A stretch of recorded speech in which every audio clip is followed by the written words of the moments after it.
Bueno, preocupación ha generado la agresión, la brutal agresión de un menor de 14 años en contra de su profesora en la comuna de Trehuaco. Vamos a conversar de lo que significa la inclusión, porque este menor, este estudiante, tenía un diagnóstico de TEA. ¿Cómo es posible hacer esta inclusión? Es lo que vamos a conversar a partir de ahora con el encargado de convivencia escolar de la Fundación Nocedal, Andrés Benítez. Andrés, gracias por acompañarnos para conversar sobre un tema que es súper delicado, que es importante y que, bueno, con este caso se ha vuelto preocupante. Bienvenido. Matilde, muchas gracias por la invitación. Bueno, esta discusión surge porque este estudiante es diagnosticado con TEA, está en un establecimiento educacional y agrede a su profesora porque aparentemente la profesora no habría tenido un trato que digamos que fuera adecuado con una persona de estas características. Y te quería preguntar, para partir conversando, ¿de qué se trata la ley de inclusión que a partir del próximo año va a tener que no discriminar a nadie? Sí, bueno, mira, yo creo primero, ¿no?, que me gustaría decir que acá caemos en un gran riesgo, ¿no? Yo he visto dos riesgos en las redes sociales de lo que estás comentando. Lo primero es relativizar la violencia, ¿no? Tenemos una profesora que tiene una lesión grave y que eso es violencia y que estamos... Que tuvo que ser operada, que tenía una fractura craneal. Efectivamente, ¿no?, que está hospitalizada. Entonces, la escuela hemos hecho un gran esfuerzo hace mucho tiempo en contra de la violencia y lo que yo estoy viendo es que se está relativizando por un diagnóstico de un alumno. Las reglas en los colegios son claras y tienen que aplicarse por todos lados. Ya. Y el otro riesgo que tengo, que es lo que me preguntas tú, tiene que ver con el gran desafío de la educación de la inclusión. Estamos en pañales en la inclusión en nuestra educación, en nuestro sistema educacional, y tenemos que ir avanzando hacia allá, ¿no? Hay una ley nueva que está regulando y que está pidiéndole a los colegios más capacitación, más planes de trabajo individualizados por los alumnos. Y efectivamente el colegio está trabajando con un montón de protocolos y un montón de planes para poder llevar a cabo la ley que nos están pidiendo. Que a partir del año 2026 ya debería estar en régimen. Efectivamente, o sea, en teoría ya está en régimen porque la superintendencia ya la está fiscalizando, ¿no? Las primeras partes. Pero en el 2026 se espera que esté establecida en totalidad. Ya, ¿y qué espectro de alumnos se puede recibir bajo esta ley? Bueno, es que al final es un espectro que abarca mucho, ¿no? Y es muy difícil porque efectivamente vamos a hablar un poco del TEA, ¿no? El TEA, la Asociación Americana, hace 4 años decidió que se cambió el trastorno autista por un espectro. Entonces, como dices tú, un espectro, y el espectro depende de la individualidad del alumno. Por lo tanto, categorizar qué alumno va a poder entrar o no es muy difícil. El SAE no nos permite a nosotros como establecimiento subvencionado seleccionar a nuestro alumno. Y acá sería súper importante tener en cuenta que estén los controles médicos a tiempo, tener los diagnósticos necesarios, porque todo eso va ayudando. Se nos ha apretado mucho en los colegios, ¿no? Y está en la palestra hoy día del colegio, pero también nosotros necesitamos ayuda de los centros de salud, ¿no? Y necesitamos que los alumnos tengan los tratamientos adecuados. Y para muchas veces las personas que tienen hijos con neurodivergencia, esto es súper difícil, no solamente por los recursos, sino por el tiempo. Sin duda, y hasta hoy los que tenían recursos, los padres de niños con espectro autista, los que tenían recursos podían mandarlo a un establecimiento especial. O hay fundaciones que también ofrecen una admisión gratuita, pero con esta ley pueden llevarlo a cualquier establecimiento y lo tienen que recibir. Y ustedes los colegios, no han recibido ni la capacitación ni los recursos. No, la capacitación corre por nuestra parte y los recursos también, ¿no? O sea, hay un proyecto de integración que permite tener un equipo que aborda distintas neurodivergencias. ¿Y qué se necesita? ¿Qué se necesita? Se necesita más colaboración, se necesita más colaboración entre el Ministerio de Educación y el Ministerio de Salud. Ya, porque los colegios los pueden recibir, pero con esas, con ese marco de apoyo. Lo que pasa es que nosotros como colegio estamos a cargo de la educación emocional de nuestros niños, de enseñarles herramientas emocionales, pero no podemos tomar la tarea de la salud mental en Chile, ¿no?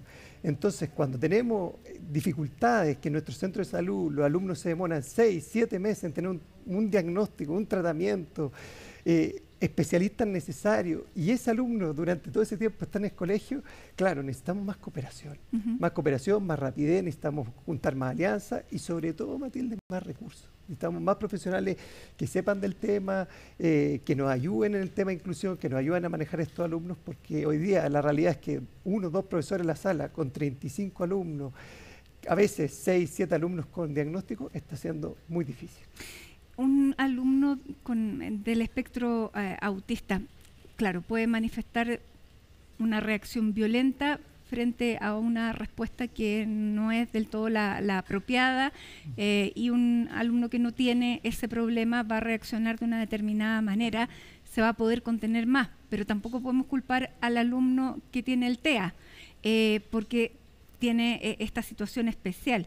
En este caso tampoco se le puede discriminar. ¿Cómo se maneja a un alumno de estas características? Porque, claro, uno si se atañe a la respuesta que dio el papá de este niño, uno dice la respuesta de la profesora no fue la adecuada ni para un niño con TEA ni sin TEA, pero no se puede esperar una respuesta como esa. No, por supuesto, yo lo entiendo, y además que hay que entender que la situación, la profesora tenía muchos alumnos por y cierto, probablemente estaba en una entiende, situación de estrés. Entonces, 14 años es una locura para cualquier profesor. Exacto, y por eso te decía, ¿no?, que hay una tendencia a relativizar la violencia. Hay un alumno que le pegó a una profesora. Claro, lo que pasa es que yo no voy a relativizar la violencia, pero uno entiende que cuando alguien no tiene la capacidad de controlarse, no la puede, digamos, manejar.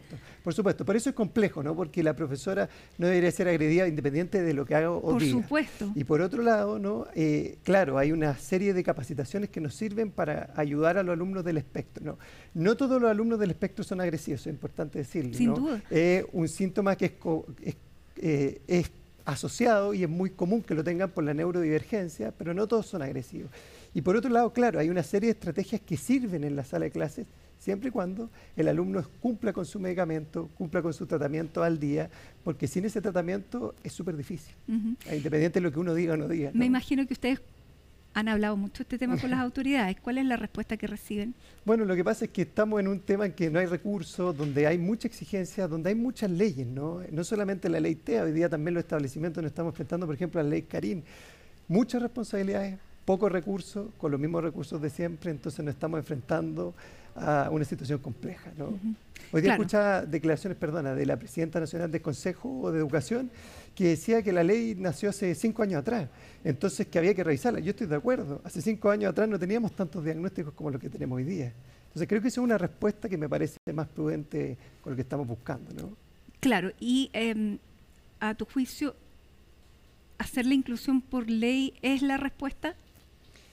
Sí, siempre y cuando esa ley considere recursos necesarios para poder aplicarla.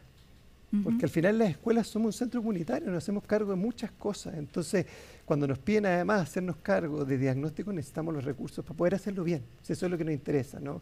Por lo menos en la Fundación Océano nos gusta hacer las cosas bien y nos gusta tener los recursos para poder cumplir con eso. ¿Qué hacen ustedes en estos casos?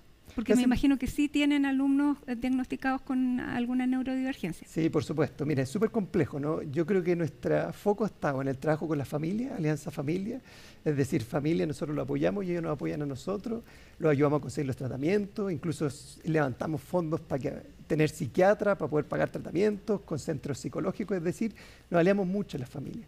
Y lo otro es que tenemos profesores capacitados y con mucha voluntad, ¿no?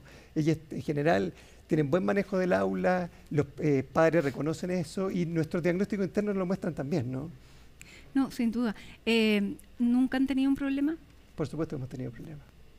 ¿Y cómo se manejan esos problemas? Los problemas, como te decía, son alianzas con las familias, porque finalmente cuando uno tiene un acuerdo con la familia, puede llegar a muchos otros acuerdos. Entonces, eso ha llevado a buscar tratamientos médicos, ayudar a la familia en su tratamiento, buscar cuál es la mejor forma de que el alumno esté, y es una constante mediación entre la familia y el colegio, y hemos podido llegar a buenos puertos. Pero, por ejemplo, ustedes tienen una capacitación en contención de este tipo de alumnos. Lo que pasa es que la contención física, ¿no? Hubo una respuesta hace poco, le pidieron a la superintendencia. No hay, por parte del Ministerio de Educación, recomendaciones de contención física que se hayan hecho, ¿no? No hay, porque en principio no se recomienda y porque es complejo. Entonces, ¿qué es lo que hacemos nosotros? En general tratamos de aislar al alumno para que pueda contenerse y efectivamente si la regulación es muy grande, tratamos de buscar personas que se vinculen bien con ellos, que eso funciona generalmente el 95% de los casos, se acerca a la persona, se calma. Hemos acudido a videollamadas del cuidador principal y efectivamente también hay momentos que hay que pedirle al padre o la madre que se acerque, que de hecho la ley les permita a ellos ausentarse del trabajo para ir a buscar a un alumno que está regulado. ¿No han llegado nunca a tener un problema de agresión? A ver, es que agresión como tal, sí, porque la agresión es lo mismo, un espectro, claro, pero ¿no? agresión física. Agresión grave no hemos tenido por ahora, ¿no? Pero agresiones, claro, las profesoras más chicas, porque un alumno más chico, hombre, a veces reciben golpes, patadas, que, como les digo, la voluntad y el trabajo del equipo cada vez son menos, y sobre todo en esta época del año cuesta un poco más, ¿no?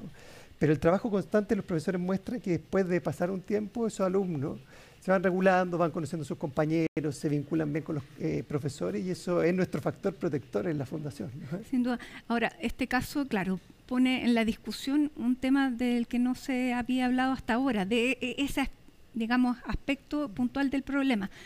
¿Creen que relevarlo y poner la discusión sobre la mesa puede ayudar? De todas maneras, lo que pasa es que se ha hablado en focos principales de educación, en expertos en educación, en consultoras de educación, han habido un montón de mesas redondas que estamos intentando ver cómo abordar este gran tema, ¿no? Yo creo que lamentablemente esto pasa a ser visibilizado, claro, no visible, cuando pasan estos hechos, pero la verdad es que los colegios y las fundaciones hemos estado tratando de trabajar estos temas hace mucho tiempo. Bien, Andrés Benítez, te queremos agradecer que hayas venido de la Fundación Nocedal, que vienen trabajando en educación hace muchísimo tiempo, pero claro, es un tema que no se llega a conclusiones ni tampoco a soluciones rápidas, lamentablemente, pero hay que seguir conversando y seguir pidiendo. Muchas gracias. Muchas gracias, Matilde, por la invitación.